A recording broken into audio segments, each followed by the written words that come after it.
విజయనగరం జిల్లా శృంగవరపుకోట మండలం పోతనపల్లి మనసా కళ్యాణ మండపంలో జయహో బీసీ సదస్సు కార్యక్రమంలో పాల్గొన్న విశాఖ ఎంపీ అభ్యర్థి శ్రీ భరత్, ఎమ్మెల్యే అభ్యర్థి కోళ్ల లలిత కుమారి, రాష్ట్ర కార్యదర్శి గొంప కృష్ణ, ముఖ్య నాయకులు పాల్గొన్నారు. ఈ సందర్భంగా వారు మాట్లాడుతూ, బీసీలకు అండగా నిలిచి వారికి ఎన్నో పదవులిచ్చి గౌరవించిన వ్యక్తి ఎన్టీఆర్ అని, ఆ తరువాత చంద్రబాబు పాలనలో బీసీలకు ఆదరణ వంటి పథకాలను అమలు చేసి వారిని ఆదుకున్నారన్నారు. ప్రస్తుతం వైసీపీ పాలనలో బీసీలకు అన్యాయం జరుగుతోందన్నారు. రానున్న ఎన్నికల్లో టీడీపీని గెలిపించి రాష్ట్రాభివృద్ధికి కృషి చేయాలని కోరారు. టీడీపీ, జనసేన నాయకులు బీసీల అభ్యున్నతి, బీసీలు ప్రస్తుతం ఎదుర్కొంటున్న సమస్యలు, పరిష్కార మార్గాలపై మాట్లాడారు. రానున్న సార్వత్రా ఎన్నికల్లో ఎమ్మెల్యే అభ్యర్థి కోళ్ల లలిత కుమారిని, ఎంపీ అభ్యర్థి శ్రీ ఎం భరత్ని అత్యధిక ఓట్లు మెజార్టీతో గెలిపించుకోవాల్సిన అవసరం ఎంతైనా ఉందని, దానికి ప్రతి నాయకులు, కార్యకర్తలు, సైనికుల పనిచేయాలని వారు కోరారు. అనంతరం ఈరోజు బొడ్డవర, అమ్మపాలెం, భవానీ నగర్ గ్రామాల నుంచి సుమారు 100 మంది వరకు ఇందుకూరి సుధా రాజు ఆధ్వర్యంలో పార్టీలో చేరారు.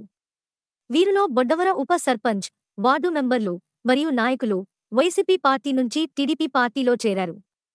చేరిన వారికి శ్రీ భారత్ టీడీపీ కండువా కప్పి పార్టీలో ఆహ్వానించారు. ఈ కార్యక్రమంలో vice MPP Sudharaju, MPP Someswararao, S Kota sarpanch Santosh Kumari మరియు మాజీ ఎంపీపీ, ఎంపీటీసీలు, జడ్పీటీసీలు, సర్పంచులు, కార్యకర్తలు పాల్గొన్నారు. విజయనగరం ప్రజలే మాకు వద్దు బాబు అని మొదలుపెట్టుకుంటుంటే వాళ్ళు మన పక్క జిల్లాల ఎంపీలు మనం ఎందుకు తెచ్చుకోవాలి? ఖచ్చితంగా మీరు ఎంతో ఆలోచించాలి.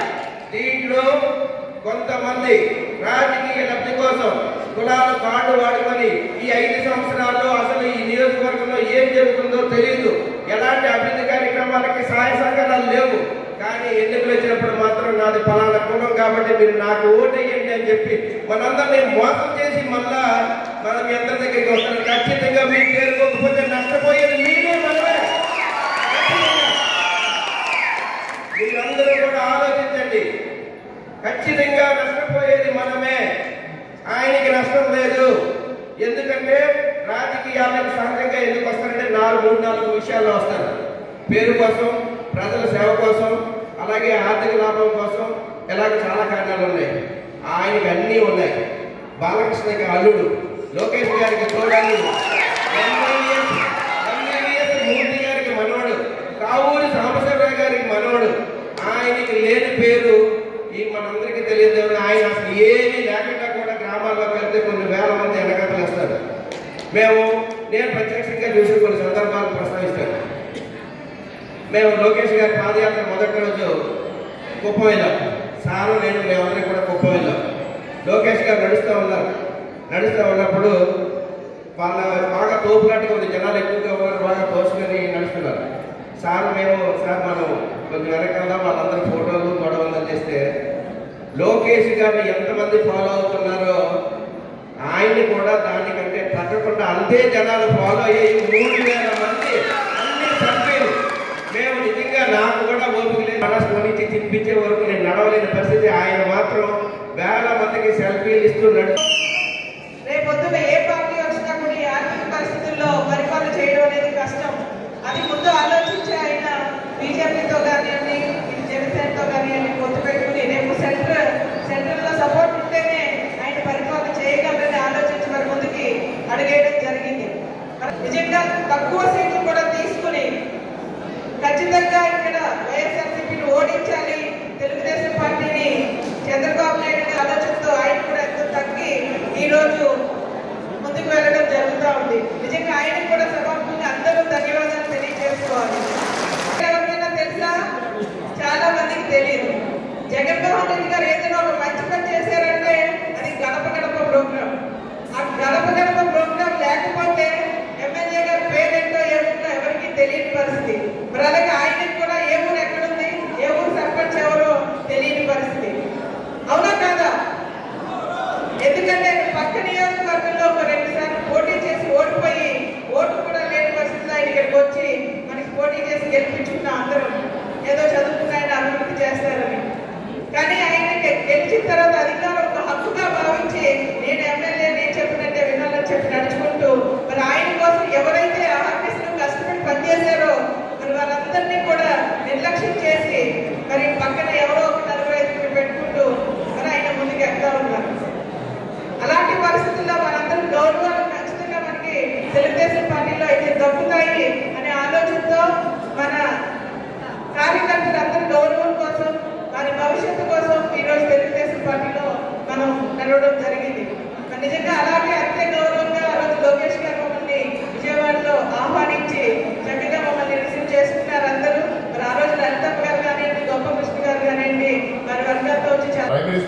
చేసి మీరు ఇంకా దూరంలో ఉన్న మిడిల్ స్కూల్ హై స్కూల్కి కలిపేస్తున్నాము, మీ పిల్లల్ని అక్కడ పంపించండి అంటున్నారు.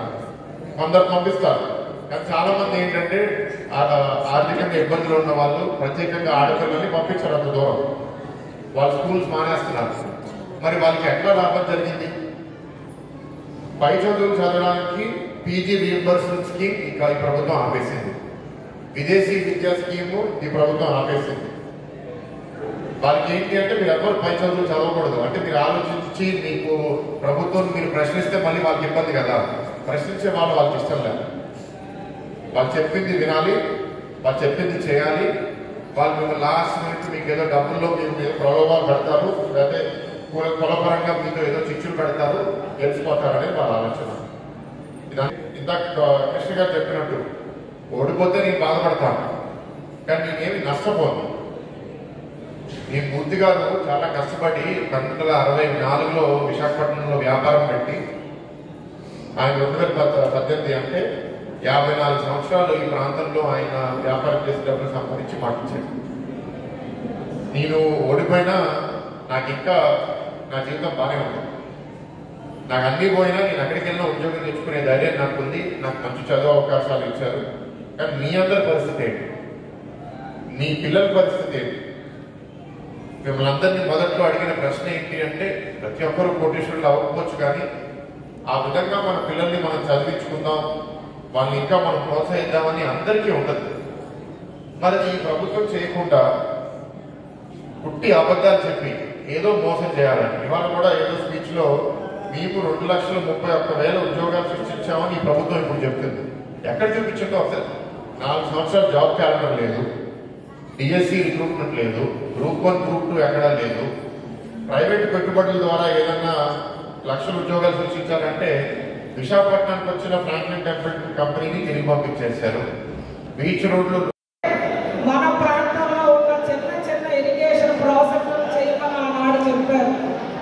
దానికి ఉదాహరణ ఆలుగుపిల్లి జయ ఛానల్ కావచ్చు, మన పోతనాపల్లి ఉట్టు పులుసు పట్టు కావచ్చు, ఇంకా అనేక కార్యక్రమాలు మనం చేసుకున్నామా లేదా ఇవాళ ఆలోచించాలి. ఇవాళ అందరం కూడా ఒకే విషయం మర్చిపోకూడదు. మన చంద్రబాబు గారిని మనం అందరం కూడా గెలిపించుకోవాలి. ఆయన అసెంబ్లీలో ఒక మాట చెప్పి బయటకు వచ్చారు. ఈ కురుక్షేత్ర యుద్ధంలో, ఈ కురుక్షేత్ర అసెంబ్లీలో నేను మళ్ళా అడుగు పెట్టను, నా ప్రజలంతా ధర్మానికి కట్టుబడి నీతి నిజాయితీ కట్టుబడి నన్ను గెలిపించినప్పుడే అసెంబ్లీలో అడుగు పెడతానని ఒక మాట శబ్దం చేశారు. అవునా కాదా? మన కార్యకర్తలు నాయకులు ఈ రాష్ట్ర ప్రజల విషయాన్ని మర్చిపోకూడదు. 74 సంవత్సరాల వయసులో ఆయన జైల్లో పెట్టాడు, ఏ తప్పు చేయలేదు. రాష్ట్రం అంతా మనం బాధపడ్డాం, అన్ని వర్గాలు బాధపడ్డాం. న్యాయదేవత మన యొక్క బయటకు వచ్చారు. అదేవిధంగా ఆయన ఆనాడు కష్టాల్లో ఉంటే జనసేన పవన్ కళ్యాణ్ గారు బయటకు వచ్చారు. ఈ రాష్ట్రాన్ని కాపాడాలని దానికి సతగానే తెలుగుదేశం జనసేన ఉమ్మడిగా ఎన్నికల్లో వెళ్తామని ప్రకటించారు.